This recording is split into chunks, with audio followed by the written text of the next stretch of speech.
దేవుడు సొదొమ గొమొర్రాలను నాశనం చేసింది దేనికి అని అంటే అలా అనుకుంటాం, అలా మనకు చదివితే అనిపిస్తుంది కూడా. ఏమనంటే దానిని నాశనం చేయటానికి వీరు వచ్చారు, ఎవరు? దేవదూతలు. అప్పుడు గ్యాంగ్ రేప్ చేయాలి అని అందరూ కలిసి ఆ దేవదూతల మీద పడ్డారు. కాబట్టి గ్యాంగ్ రేప్ దేవుడు ఒప్పుకోడు, కాబట్టి వాళ్ళను ఫైర్ అండ్ బ్రిమ్స్టోన్ అనగా అగ్నిమగరి గంధకములను వారిపై కుమరించాడు అని మనం అనుకుంటాం. అది ఆ కథనంలో ఉంది. కానీ ప్రవక్త యెహెజ్కేలు దాని వెనుకున్నటువంటి ప్రధాన ఉద్దేశం చెప్తున్నాడు. వారు దేవదూతల మీద పడకముందే, పురుషగాములుగా మారకముందే, స్త్రీలు స్త్రీగాములుగా మారకముందే, పశు సంభోగులుగా మారకముందే, వారికున్న మోరల్ స్టాండర్డ్ పడిపోకముందే వారి మనసులోకి వచ్చినటువంటి మూల పాపం, వారి మనసులోకి వచ్చినటువంటి నిజమైన పాపం ఏమిటో తెలుసా? గర్వం. వారి మనసులోకి వచ్చినటువంటి నిజమైన పాపం ఏమిటో తెలుసా? నిర్విచారమైన సుఖస్థితి, ఆహార సమృద్ధి. కానీ వారి కళ్ళకు దరిద్రులు కనబడటం లేదు, దీనులు కనబడటం లేదు.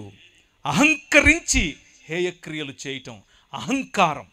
నగరాల్లో కనిపించే అహంకారం, డబ్బుకు కనిపించే అహంకారం, అందానికి కనిపించే అహంకారం, ఫ్యాషన్ ఉద్యమాల్లో కనిపించే అహంకారం.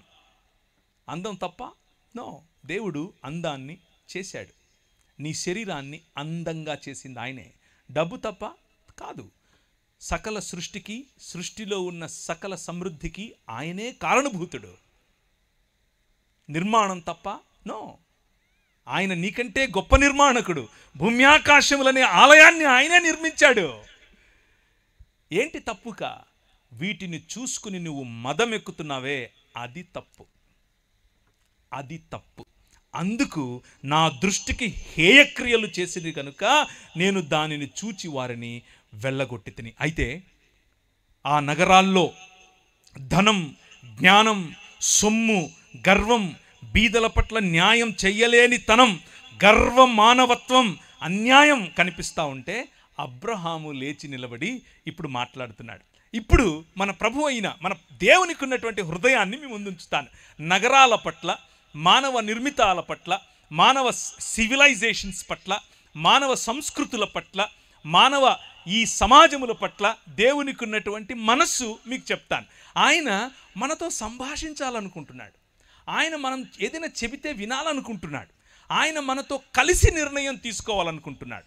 చాలాసార్లు మనం అనుకుంటాం ఆయన ఒక మనసు లేని కఠోరమైనటువంటి ఒక సద్దాం హుసేన్ లాంటి వాడు, ఆయన తన ఇష్టం వచ్చిందే చేస్తాడు, ఆయన ఇష్టమే చేస్తాడు, అది మంచైనా చెడైనా ఆయన చేస్తే అంతా ఆయనే చేస్తాడు, ఆయన మహిమకే ఇలాంటివి కొన్ని మాటలు చెప్పుకుంటూ ఉంటాం. అవి వినటానికి థియోలాజికల్గా బాగుంటాయి, కానీ బైబిల్ అందుకు ఒప్పుకోదు. బైబిల్ ఏమంటుందో తెలుసా?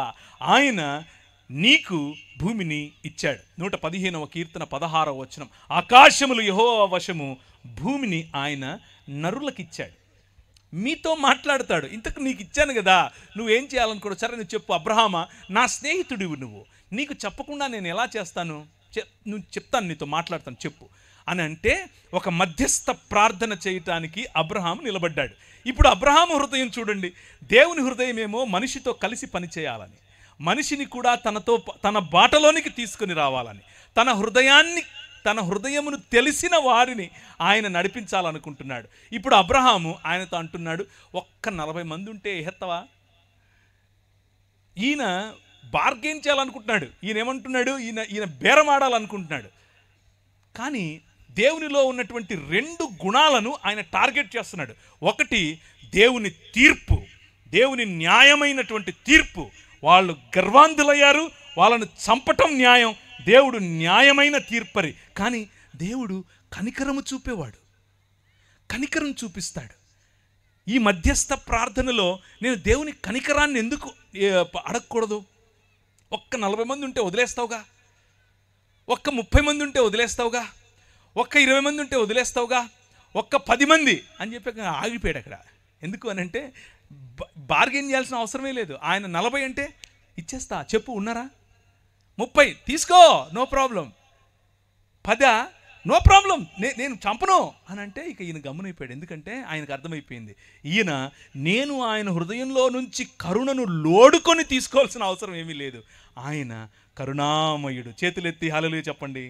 మన ప్రభువు మన నగరాలను, మన ప్రభువు మన సంస్కృతిని, మన ప్రభువు ఈ మానవ సమాజాలను ప్రేమిస్తున్నాడు. అయితే ఎలా చూసి ప్రేమించాలనుకుంటున్నాడంటే, కనీసం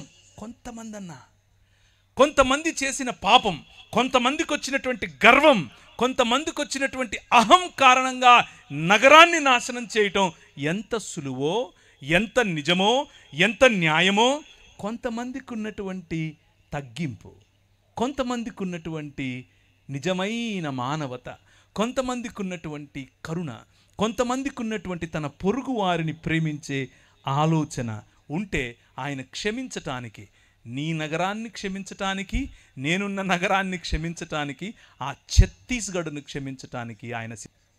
రాజ్యం నీది, ఆ నగరం నీది, ఆ నగరంపై రాజు నువ్వు. ఆ నగరంలో ఉన్న వాళ్ళని ఎలా చంపేస్తావు? చంపవు. వారి పట్ల మంచి హృదయం నీకుంటుంది. ప్రభువు వారితో మాట్లాడి నగరాల పట్ల ఆయనకున్నటువంటి, నగరాల పట్ల మనం చేయాల్సిన మధ్యస్థను మనకు నేర్పిస్తూ వారిరువురు అక్కడి నుంచి వెళ్ళిపోయారు. ఈరోజు రాత్రి ఊరికే పడుకోవద్దు. ఈరోజు రాత్రి ఈ విషయం తెలిసిన నువ్వు, ఛత్తీస్గఢ్లో 1వ తారీఖునట 1000 మంది క్రైస్తవులను చంపితే గనక చంపాలి అని పిలుపునిచ్చారు ఒక ధర్మగురువు. ధర్మప్రభువులు చంపడమే తెలుసు.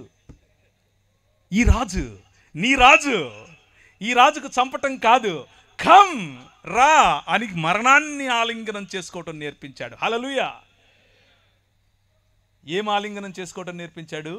మరణాన్ని ఆలింగనం చేసుకోవటం నేర్పించాడు. ఎందుకో తెలుసా?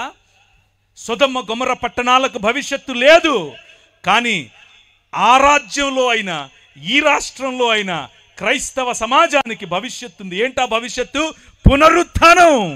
హల్లెలూయా. పునరుత్థానం కలిగి మనం లేవబోతున్నాం. పునరుత్థానం కలిగి మనం లేచినప్పుడు ఈ ప్రపంచం చూడబోతోంది ద కింగ్డమ్ ఆఫ్ గాడ్, దేవుని రాజ్యం. ఇది ప్రకటించడానికి మీ రాజు వచ్చాడు. మతం కడతాను అంటే ఎట్లా? మనం మతమూలం కాదు, రాజ్యం, దేవుని రాజ్యం, ద కింగ్డమ్ ఆఫ్ గాడ్.